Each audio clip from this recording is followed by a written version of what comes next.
Sa ngalan ng Ama, ng Anak, at ng Espiritu Santo. Amen. Sumainyo ang Panginoon. At sumainyo rin. Mga kapatid, nasaan ka na sa paglalakbay sa buhay?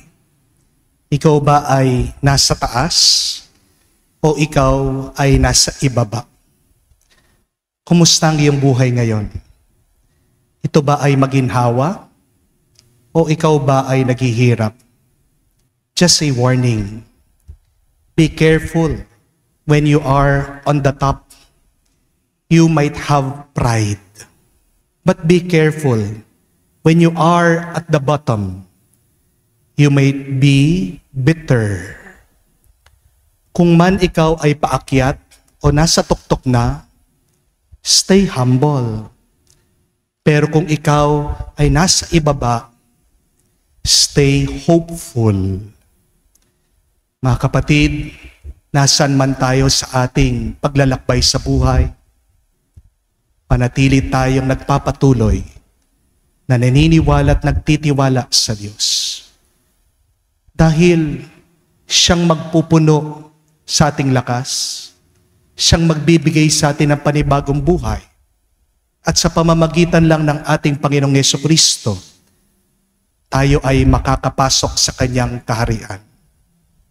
Sa mga napakaraming beses na kung saan nakalimutan nating umasa sa Kanya, yumabang tayo, lumaki ang ating ulo.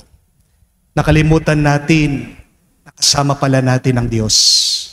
Sa ating mga kasalanan, pagsisihan natin para makita tayong karapat-dapat na makatanggap sa mga banal na misteryo. Inaamin ko Sa makapangyarihang Diyos at sa inyo mga kapatid, na lubha akong nagkasala sa isip, sa salita, sa gawa at sa aking pagkukulang. Kaya isinasamo ko sa mahal na Birheng Maria, sa lahat ng mga anghel at mga banal, at sa inyo mga kapatid, na ako'y ipanalangin sa Panginoong ating Diyos. kaawaan tayo na makapangyarihan Diyos, patawarin tayo sa ating mga kasalanan, patnubayan tayo sa buhay na walang hanggan. Amen.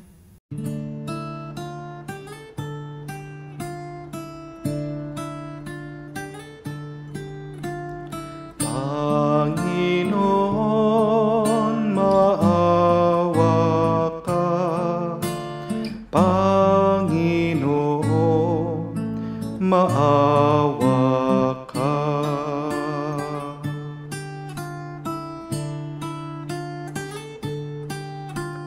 Kristo, maawa ka. Kristo, maawa ka sa amin. Panginoon, maawa ka. Panginoon, maawa ka. Gloria in excelsis Deo.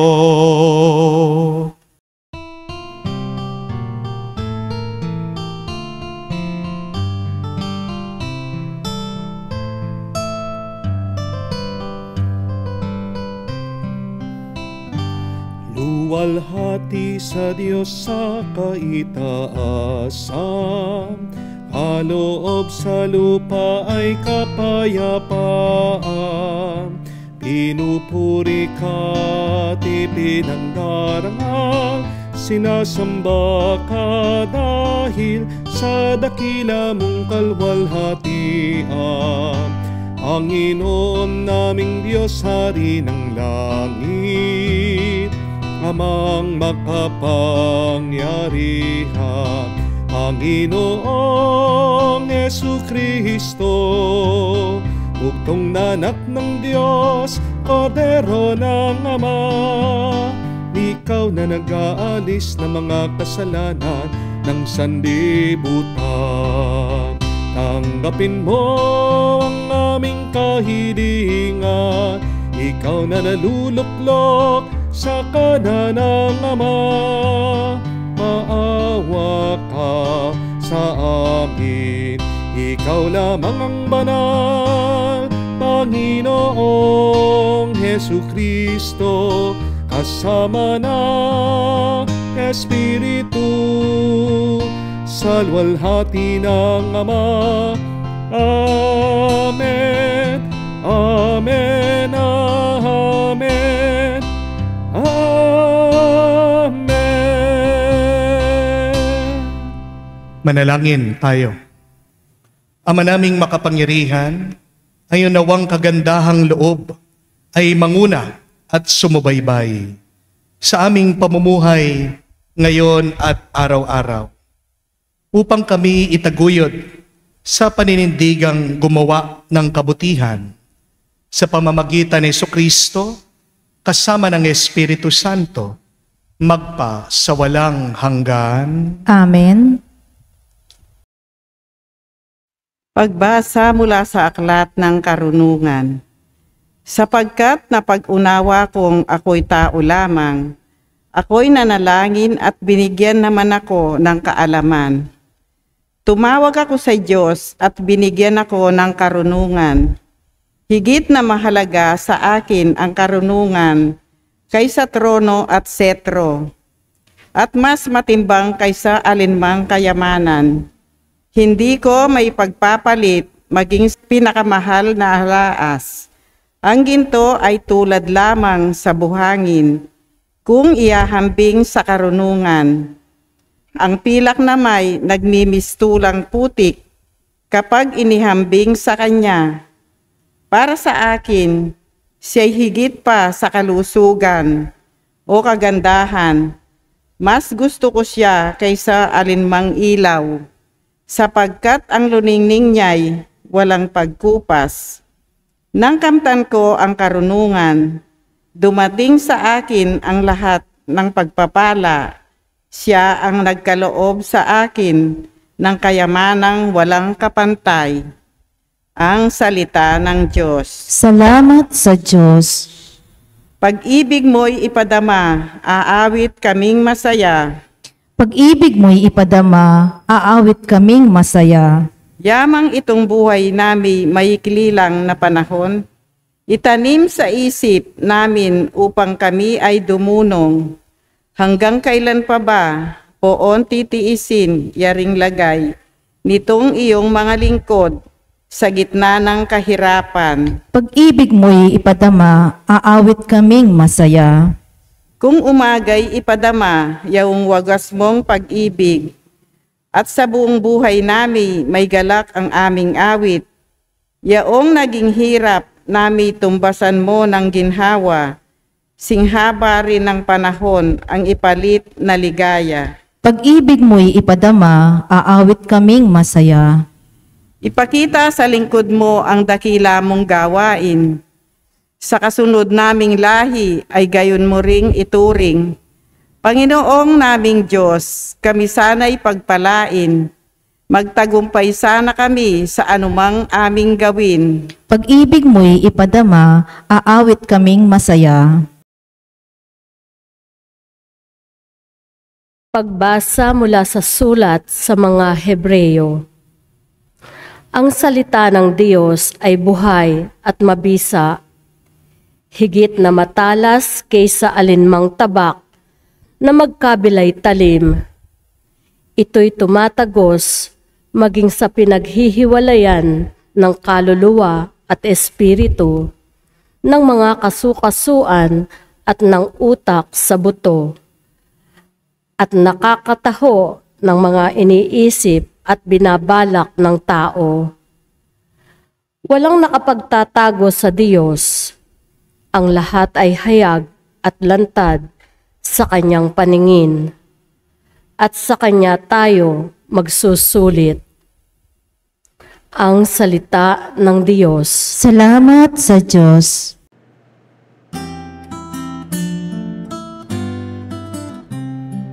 Alleluia, alleluia, alleluia, alleluia, alleluia, alleluia, alleluia, alleluia, alleluia.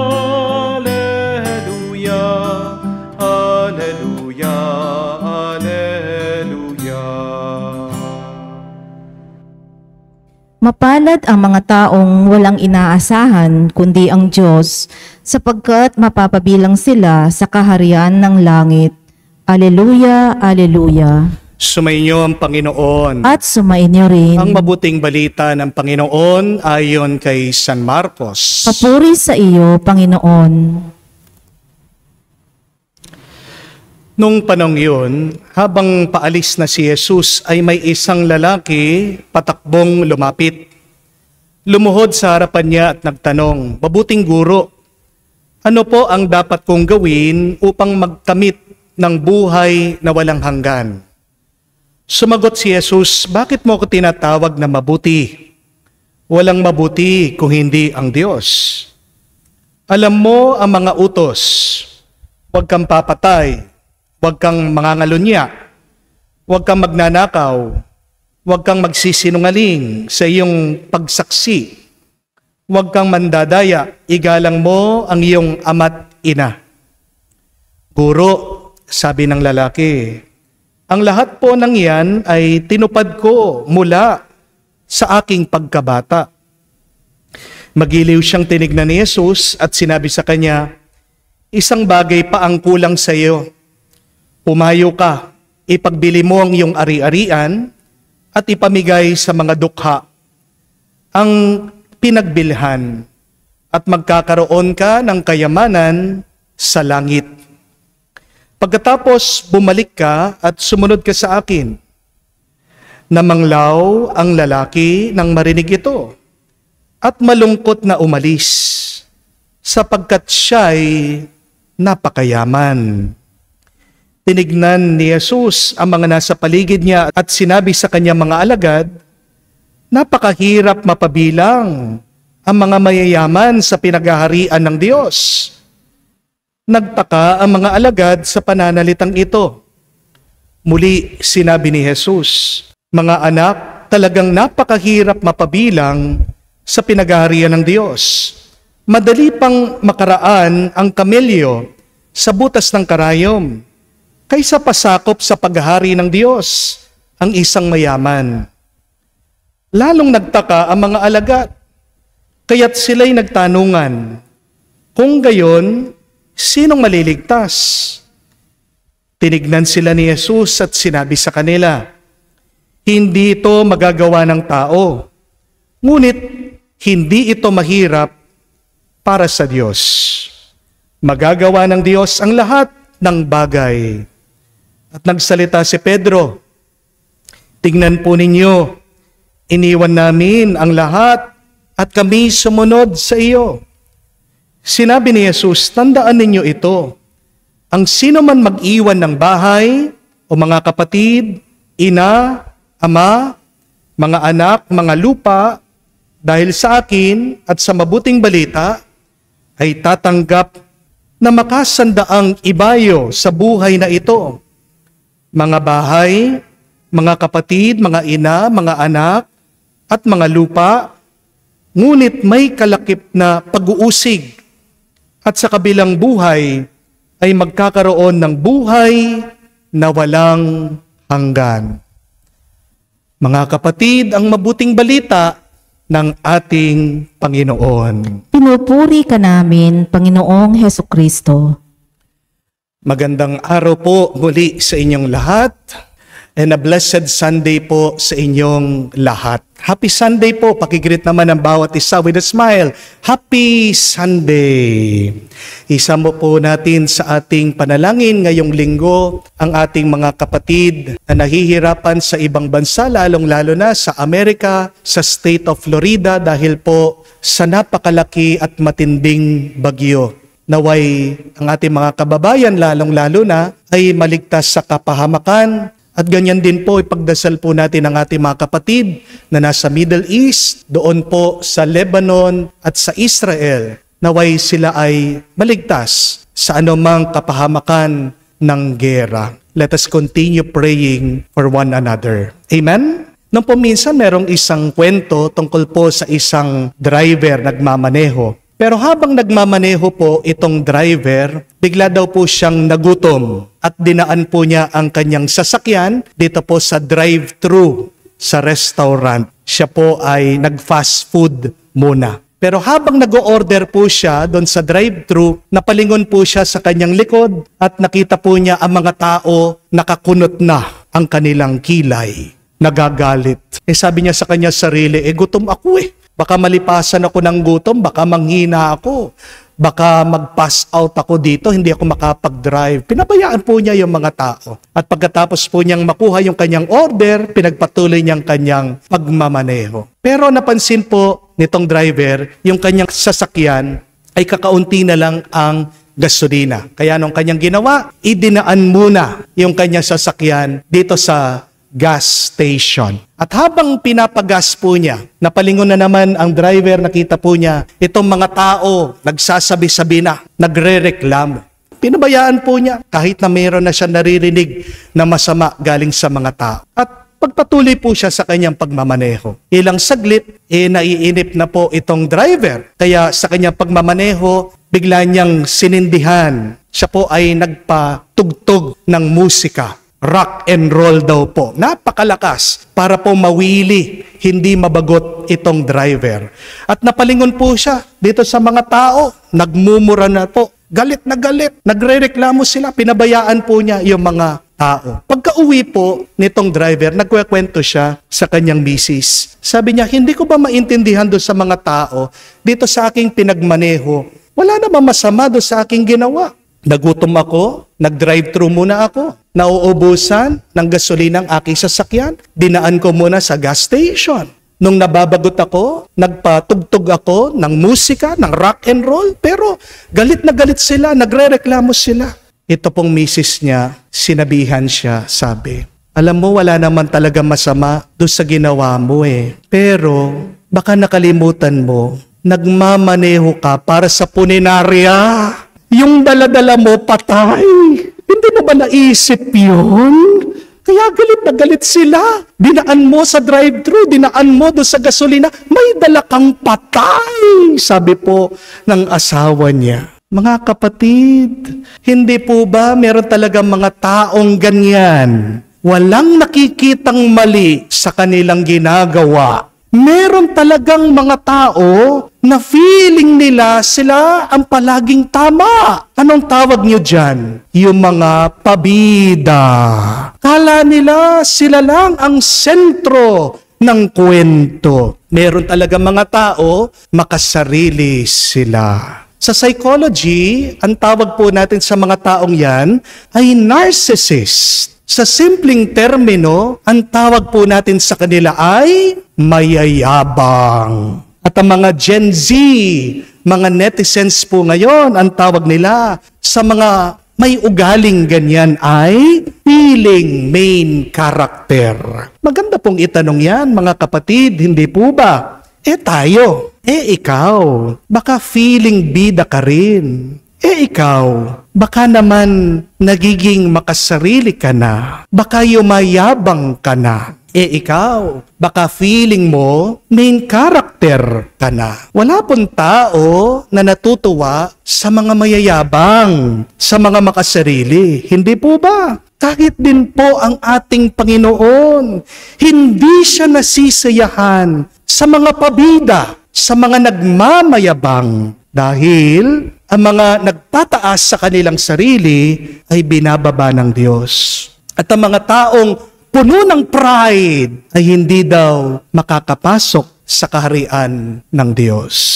Sa ating pong nabasang mabuting balita, narinig naman po natin na merong isang feeling main character. Meron pong nagyayabang sa ating Panginoon. Meron pong isang binata, isang lalaki, lumapit kay Jesus. At kunwari, nagtatanong siya sa ating Panginoon. Ano ang tanong? Ano daw ang magagawa niya para makapasok siya sa kaharian ng Diyos? Ano ang magagawa niya para makamtan niya ang buhay na walang hanggan? Sumagot po si Jesus. Simple lang, sabi niya, gawin mo ang 10 utos. Gawin mo ang kagustuhan ng Diyos. Pero ang pagtatanong nitong lalaki ay pagmamayabang pala. Dahil gusto niyang patunayan sa ating Panginoon na matuwid siya, na mabuti siya, na banal siya. Sabi niya, Panginoon, bata pa lang ako. Ginawa ko na lahat yan. Sinundan ko na lahat yan. Pinagmamalakihan niya ang ating Panginoon. Pero ito ang malaking pagkakamali nitong lalaki. Dahil tandaan po natin, wala naman talaga tayong mapagmamalaki sa Panginoon. Amen? Psalm 75 verse 4 says, "Boast not to the Lord. Do not raise your horns to God." We can never boast anything to God because everything is made by God. Everything is sustained by God. And everything belongs to God. Huwag mo sasabihin sa Panginoon, Lord, pinaghirapan ko ito, sweldo ko ito, bunga ito ng aking sakripisyo. Baka makalimutan mo, kapatid, sino bang nagbigay ng buhay mo? Sino bang nagbigay ng kalusugan mo? Sino ba ang nagpapatubo sa pagkain na kinakain mo? Sino bang nagbigay ng hangin na nilalanghap mo? Marami ng beses na dapat napahamak ka. Pero hanggang ngayon, ligtas ka. Bakit may buhay ka? Diba? Lahat ng ito, ang buhay mo mismo, hindi galing sa'yo, kung hindi galing sa Diyos. Acts 17 verse 28 says, "In God we live and move and have our being." Kaya kung wala ang Diyos, wala ka, wala tayo. Hindi tayo makakagalaw, hindi tayo iiral kung wala ang may kapal. Bakit nga ba merong tao na yumayabang? Bakit ba merong taong mapagmalaki? Kasi nagkakapera na sila. Kasi yumayaman na sila. Kasi umaangat na sila sa buhay. Ano ang kasabihan? Ang isang uwak na nasa itaas ng kalabaw, feeling kalabaw na. Marami sa ating ganyan. Pag inangat na ng Panginoon, akala mas higit pa sa Diyos. Nagpopoon-poonan na. Hindi po ba? Di ba? Kapag may pera ka na, kilala ka na ng iba. Pero pag wala kang pera, nakakalimutan ka na. Kaya nga hindi mo masisisi ang ibang mga kapatid natin. Sino talagang sinasamba? Hindi ang Diyos, kung hindi ang pera. Pero sinasabihan tayo ng Panginoon sa Ebanghelyo, kahit na marami kang kayamanan, hindi yan ang susi ng buhay walang hanggan. Kung gusto mong maging ganap, turo ni Jesus, kailangan mo daw ipagbili lahat ng iyong ari-arian, ibigay sa mga mahihirap, at sumunod sa likod niya. Nung pong narinig ng lalaki ito, naturo ng ating Panginoon, nalungkot daw siya. Umalis siya. Bakit? Kasi sobrang dami ng kanyang kayamanan at ari-arian. Mga kapatid, mabuti po at maganda na meron tayong pera at kayamanan. Amen? Yan madalas ang panalangin, ang dasal ng napakarami sa inyo. Pero paalala lang po ha, hindi ang kayamanan ang magbibigay ng kaganapan sa buhay mo. Hindi dahil may pera ka, magiging payapa ka na. Oo, pag meron kang pera, magiging masaya ka. Pero sandali lang yan. Ang pera, hindi yan ang susi para makapasok ka sa langit. We can never buy salvation because salvation is a gift. Do you want your life to be beautiful, holy, and whole? Then, my dear friends, practice humility. Always practice humility. Sabi nga po, for a tree to reach the heavens, its root must reach hell. Ang ganda po, no? Kung gusto mong umangat, tumaas, kailangan marunong kang magbaba. Kamukha po ng kawayan. Habang ito po ay tumutubo, mataas sa mataas, tumatayog, hindi pa rin nakakalimutan ng kawayan na yumuko. My dear friends, whatever you will reach in life, do not forget to bow down. The more that you surrender to God, the more you will gain graces and salvation for your souls. Kung meron po kayong relo o orasan, pakatignan niyo po. Meron po ba? Pagmasdan niyo po ang inyong relo. Your clock will tell you two things. What are these things? First, the exact time. Second, the right attitude. Remember that. Ang relo, sasabihin niya sa iyo ang tamang oras.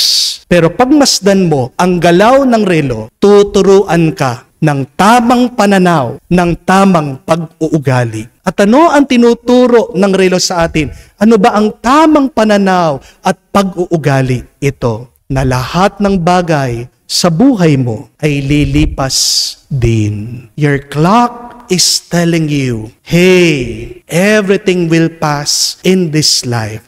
Everything you own will pass. Your life itself will pass away from this world. O nga naman po, bata ka, tatanda ka rin. Malakas ka, manghihina ka rin. Mayaman ka, maghihirap ka din. Maganda ka, mababawasan ang iyong ganda. Malusog ka ngayon, magkakasakit ka. Buhay ka, mamamatay ka rin. Wala pong nananatili. Nothing is permanent. Your riches, your wealth, and even your life. Have that right attitude. Everything will pass. So remain humble. Also remember, my dear friends, that when a bird is alive, it eats the worms. But when the bird dies, the worms eat the bird.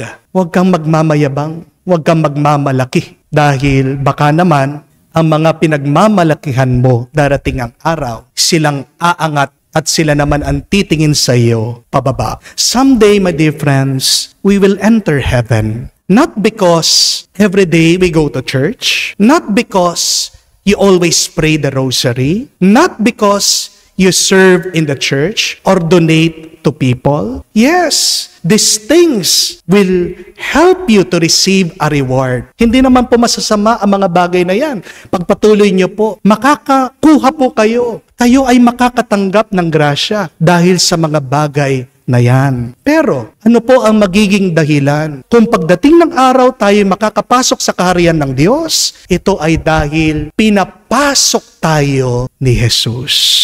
Ultimately, you will receive salvation. You will enter heaven. It is because God has given it to you. Kapag ang attitude mo, dapat makarating ako sa langit dahil itong aking ginawa. Nakapag-donate ako, nakatulong ako, nagsakripisyo ako. Be careful because that attitude means that you are full of pride already. That attitude means that you are very proud with what you do. Hindi po kayabangan ang magdadala sa atin sa langit. Ang Diyos mismo ang magdadala sa atin sa langit. At mahihirapan ang Diyos na ipasok ka sa langit kung malaki ang ulo mo. Amen?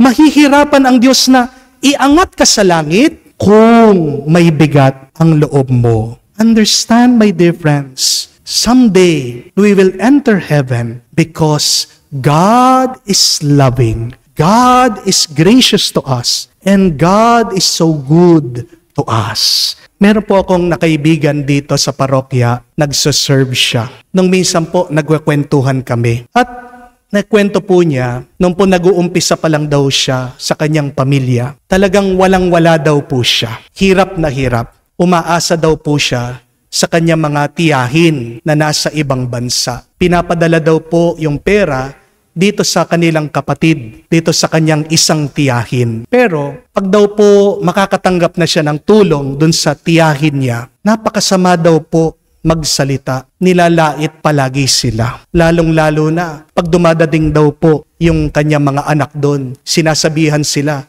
ayan na naman yung mga patay gutom. Kawawa ang mga ito. Kahit na nasasakdan daw po siya, nilulunok niya yung kanyang pride kasi kailangan na kailangan daw po yung tulong. Dumating po ang araw na pagtapos po niya yung kanyang mga anak, ito daw pong kanyang tiyahin na napakamaldita, nagkasakit. Alam niyo po kung sino ngayon ang tumutulong doon sa maldita niyang tiyahin? Yun daw pong pamangkin niya na nilalait niya. Ito pong kaibigan ko na nagsaserve sa simbahan. Nasaan daw po yung kanyang mga anak? Iniwan siya. Kasi mismong mga anak niya, ayaw daw po siyang kasama dahil napakasama ng kanyang ugali. Sabi nga niya, tingnan mo na nga, Father, kung sino pa yung kanyang inaalipusta, kung sino pa yung kanyang minamaliit, siya pa ang palagi niyang tinatawagan, siya pa ang tumutulong sa kanya ngayon.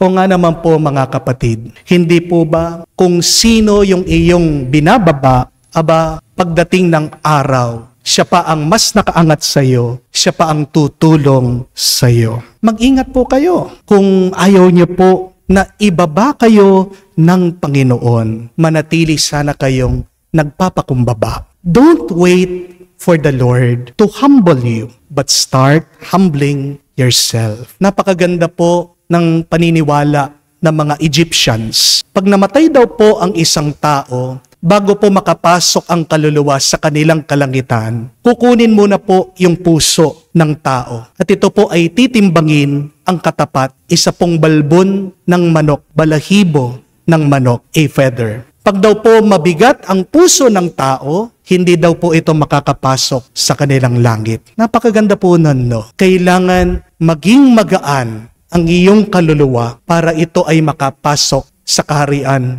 ng Diyos. Maganda din po itanong yon. Ako kaya, ano ang nagpapabigat sa aking kaluluwa? May galit ba ako? May hinanakit ba ako? May takot pa rin ba ako ngayon? O baka naman may kasakiman ako? Matakaw ako sa kayamanan? My dear friends, pray that your heart and your soul will be light as a feather. Paano gagaan ang iyong kaluluwa? Magpakumbaba ka. Pero sa ating po mga Katoliko, ang ating paniniwala, para makapasok tayo sa langit, dapat maging kamukha natin si Kristo. Dahil ang ating pananampalataya sinasabi na si Kristo ay ang pintuan ng langit. Paano tayo magiging kamukha ni Jesus? Tularan natin siya sa pagpapakumbaba. Ipagdasal po natin mga kapatid, sa banal na misang ito, gitna ng ating iba't ibang pagsubok, gitna ng mga pagod natin sa buhay, gitna ng ating mga tagumpay sa buhay, manatili tayong nagpapakumbaba dahil ito ang susi natin sa langit, ang susi natin sa pagpapala. Pag ikaw ay nagpapakumbaba, hindi malayo, natatanggapin mo na ang regalo ng buhay na walang hanggan. Amen. Sumasampalataya ako Sa Diyos, amang makapangyarihan sa lahat, na may gawa ng langit at lupa. Sumasampalataya ako kay Jesucristo, iisang anak ng Diyos, Panginoon nating lahat. Nagkatawang tao siya, lalang ng Espiritu Santo, ipinanganak ni Santa Mariang Birhen, pinapagkasakit ni Poncio Pilato, ipinako sa krus, namatay, inilibing, nanaog sa kinaroonan ng mga yumao, nang may ikatlong araw, nabuhay na mag-uli, umakyat sa langit, naluluklok sa kanan ng Diyos, amang makapangyarihan sa lahat. Doon magmumula paririto at huhukom sa nangabubuhay at nangamatay na tao. Sumasampalataya naman ako sa Diyos Espiritu Santo, sa banal na simbahang Katolika, sa kasamahan ng mga banal, sa kapatawaran ng mga kasalanan, sa pagkabuhay na muli ng nangamatay na tao, at sa buhay na walang hanggan. Amen. ang Panginoon, ang pastol na nakakakilala sa bawat isa sa atin, sa ating pangalan. Ialay natin ang ating mga panalangin sa Diyos, nagtitiwala sa paghahangad natin ng pagpabuti ng ating kondisyon, pangkabuhayan.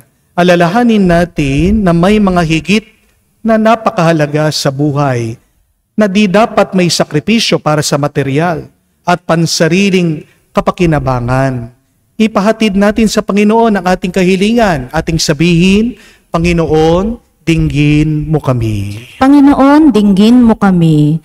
Para sa lahat ng namumuno sa simbahan, naway patnubayan nila ang mga mananampalataya ng buong karunungan at malasakit sa kanilang kapakanang pangkaluluwa, manalangin tayo. Panginoon, dinggin mo kami. Para sa mga mayaman at makapangyarihan, naway hindi sila mabulagan sa kanilang yamang tinatamasa at tuluyang makalimot sa mga lalong dakilang pagpapahalaga, manalangin tayo. Panginoon, dinggin mo kami. Para sa mga kabataan at lahat ng naghahanap sa kahulugan ng buhay, naway matagpuan nila ito sa katauhan ni Jesus at sa pamumuhay, alinsunod sa kanyang ebanghelyo, manalangin tayo. Panginoon, dinggin mo kami. Sa katahimikan po ng ating puso, banggitin natin sa Diyos ang ating mga personal na pangangailangan. Panginoong Diyos, pagkalooban mo kami ng pagmimithi sa mga pagpapahalagang walang hanggan, habang di naman nakakalimot sa pang-araw-araw na pangangailangan namin ng aming kapwa, sinasamo namin ito sa pamagitan ni Kristo, aming Panginoon. Amen.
Manalangin kayo mga kapatid, para ang ating mga paghahain ay kalugdan ng Diyos, amang makapangyarihan. Tanggapin nawa ng Panginoon itong paghahain sa iyong mga kamay sa kapurihan niya at karangalan sa ating kapakinabangan at sa buong sambayanan niyang banal.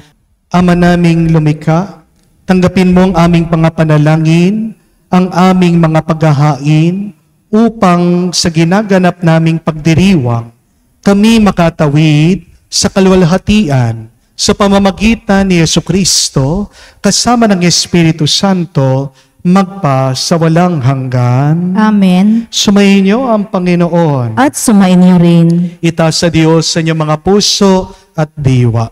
Itinaas na namin sa Panginoon. Pasalamatan natin ang Panginoong ating Diyos. Marapat na siya ay pasalamatan. Ama namin makapangyarihan, tunay nga marapat na ikaw ang aming pasalamatan. Nasa iyong aming buhay, pagkilos at pag-iral, sa pamumuhay namin araw-araw, tinatamasa ang iyong pagmamahal. Sa pag-ibig mong pinunla, sa sangkatauhan, ang Espiritu Santo'y unang aming bigay, ng anak mong naglagak sa amin ng katiyakan, na kalaang mabuhay kami sa piling mo kailanman. Kaya kaisa na mga anghel, nagsisiawit ng papuri sa iyo, nang walang humpay sa kalangitan, kami nagbubunyi sa iyong kadakilaan.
Ama naming banal, ikaw ang bukal ng tanang kabanalan. Kaya't sa pamagitan ng iyong Espiritu, gawin mong banal ang mga kaloob na ito upang para sa amin maging katawan at dugo ng aming Panginoong Hesukristo.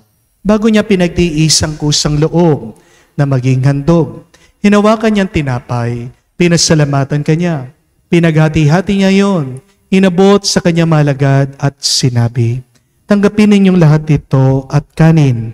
Ito ang aking katawan na ihahandog para sa inyo.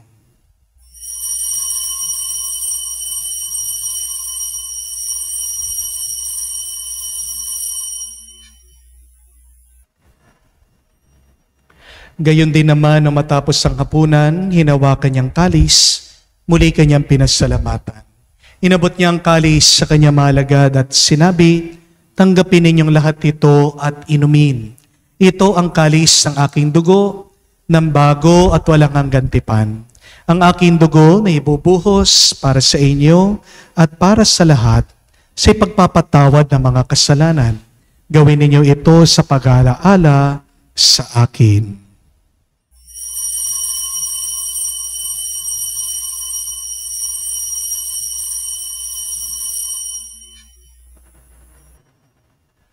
Ang misteryo ng pananampalataya. Aming ipinahayag na namatay ang iyong anak, nabuhay bilang Mesiyas at magbabalik sa wakas para mahayag sa lahat. Ama, ginagawa namin ngayon ang pag-alaala sa pagkamatay muling pagkabuhay ng iyong anak. Kaya tinialay namin sa iyo ang tinapay nagbibigay buhay at ang kalis na nagkakaloob ng kaligtasan. Kami nagpapasalamat dahil kami yung minarapat na tumayo sa harap mo para maglingkod sa iyo. Sinasamo namin kami magsalo-salo sa katawan at dugo ni Kristo ay mabuklod sa pagkakaisa sa pamamagitan ng Espiritu Santo. Ama, lingapin mo ang iyong simbahan, laganap sa buong daigdig, puspusin mo kami sa pag-ibig. Kay San Francesco, aming Papa, Florentino, aming Arsobispo, at ng Tanang Kaparian. Alalahanin mo rin ang aming mga kapatid na nahimlay at may pag-asang muling mabubuhay. Gayon din naman lahat ng mga pumanaw. Kawan mo't sila't patuloyin sa iyong kaliwanagan. Kawan mo't pagindapatin kaming lahat, makasalo sa iyong buhay na walang wakas. Kaisa na mahal na Birhen Maria, Ina ng Diyos. Kaisa na mga apostol at lahat ng mga banal na namuhay dito sa daigdig na kalugod-lugod sa iyo. May pagdiwang nawa namin ang pagpupuri sa ikararangal mo sa pamamagitan ng iyong anak, aming Panginoong Hesukristo.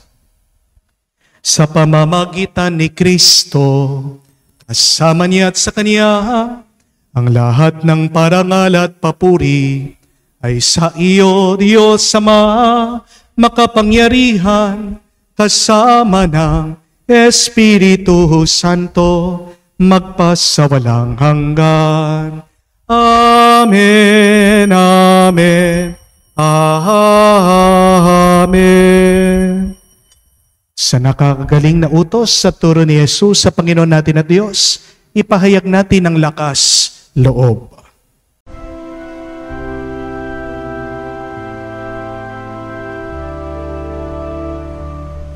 Ama namin, sumasalangit ka, sambahin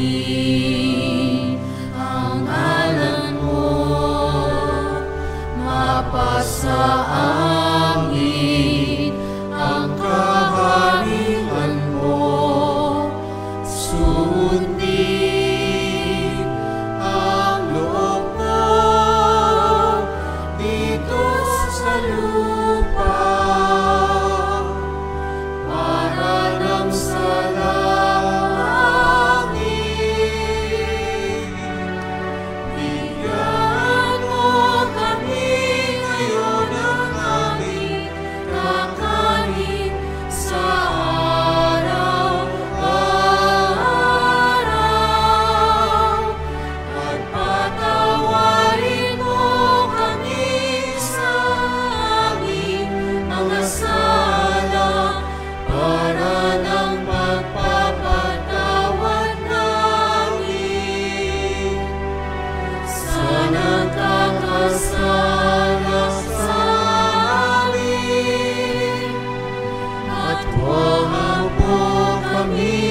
Hinihiling namin kami adya sa lahat ng masama, pagkalooban ng kapayapaan araw-araw, iligtas sa kasalanan, ilayo sa lahat ng kapamakan, samantalang aming pinanabikan ang dakilang araw ng pagpapahayag ng tagapagligtas naming si Hesu Kristo.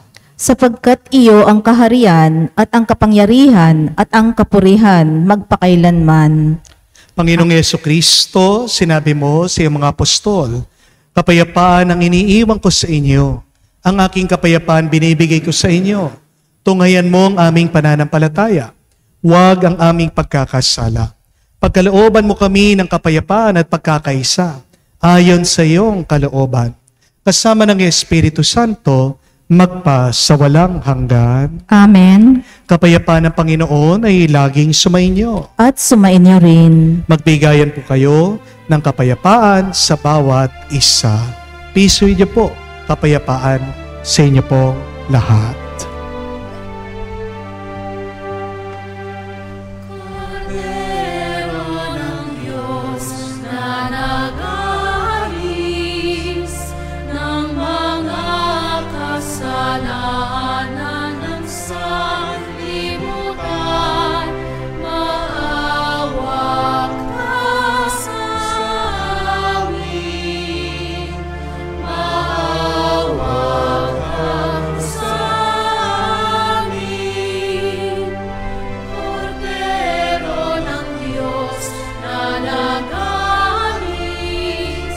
ng mga kasalanan ng sanlibutan, maawa ka sa amin. Maawa ka sa amin. Kordero ng Diyos na nag-aalis ng mga kasalanan ng sanlibutan, ipagkaloob mo sa amin ang kapayapaan.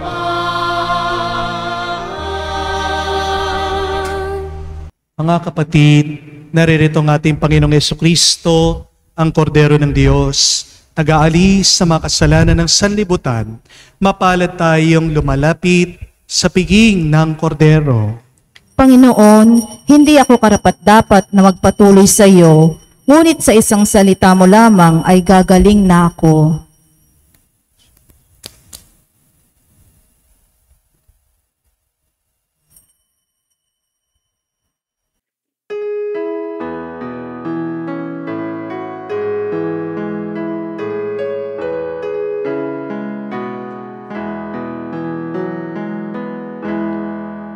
Tinanggap ko ang buhay na Diyos, puso ko ay nakala.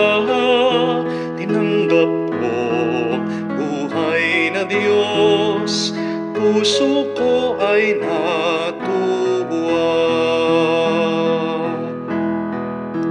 Tinapay siya ng buhay, hinati at binigay para mangbigay buhay. Huwag mangamba kailanman. Tinanggap ko buhay na Diyos, puso ko ay nagalak. Tinanggap ko buhay na Diyos, puso ko ay natuwa. Lumuhod po tayo para sa panalangin para sa mga may sakit. Panginoong Yesus, lumalapit po kami sa iyo ngayon upang idulog ang kagalingan ng mga may sakit. Haplusin niyo po sila, pagkalooban ng panibagong lakas upang sila ay muling makapaglingkod sa iyo. Patawarin niyo po sana sila sa kanilang mga kasalanan at pagkalooban din ng kagalingang pangkaluluwa.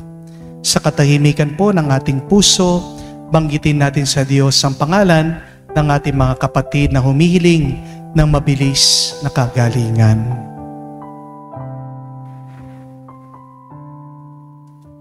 Hinihiling natin ito sa ngalan ni Kristo, aming Panginoon.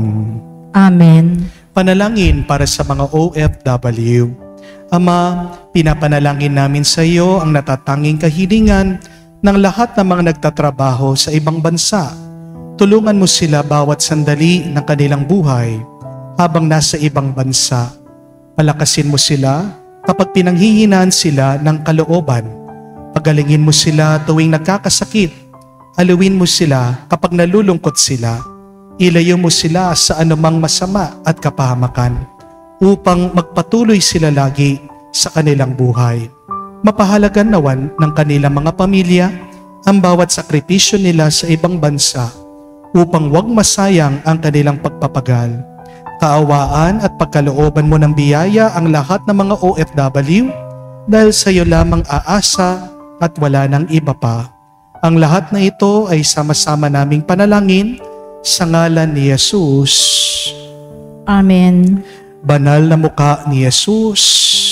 Kaawaan mo kami. Tumayo po tayo. Manalangin tayo. Ama naming mapagmahal, ngayon kami iyong pinapakinabangan sa katawan at dugong banal. Iniluluhog namin sa dakila mong kabutihan sa tanan na kami gawin mong kasalo sa iyong buhay. Sa pamamagitan ni Jesucristo, kasama ng Espiritu Santo, magpa sa walang hanggan. Amen. Ano po ang pagkakaiba ng pera sa orasan? Ang pera, alam mo kung gaano pa karami ang iyong pera. Di po ba? Pero pagdating sa oras, hindi mo alam kung gaano pa karami ang iyong oras dito sa mundo. No wonder bakit pag nagkakapera ang tao, yumayabang, lumalaki ang ulo. Kasi may nakikita siya na hinahawakan, akala niya siya'y makapangyarihan. Pero kung ang taong may pera, makikita lang kanyang orasan na lumilipas ang lahat. Kung mauunawaan lang ng isang mayaman na tao na hindi siya magtatagal dito sa mundo, hindi naman siya yayabang, hindi naman lalaki ang kanyang ulo. Kaya nga ang kasabihan, the problem with us is not the lack of time. The problem with us is we think we still have time.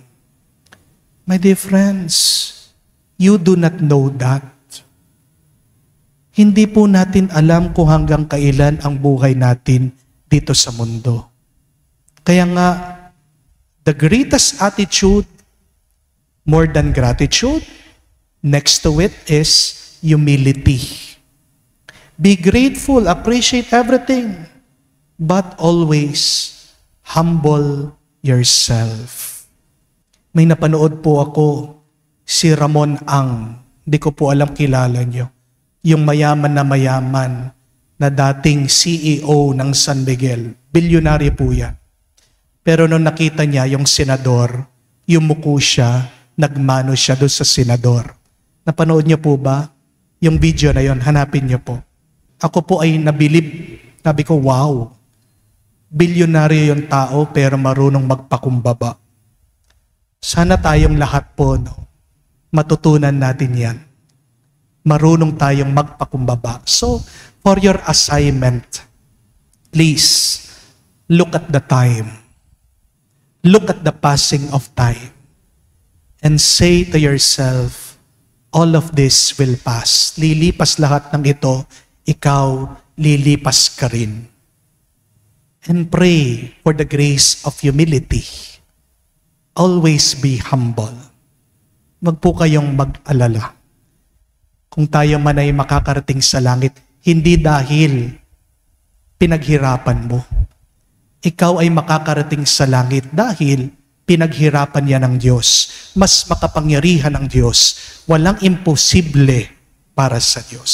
So, be humble, realize that you do not have all of the time in this world, but remain trusting in the Lord, in His love and goodness. Sumayin niyo ang Panginoon At sumainyo rin.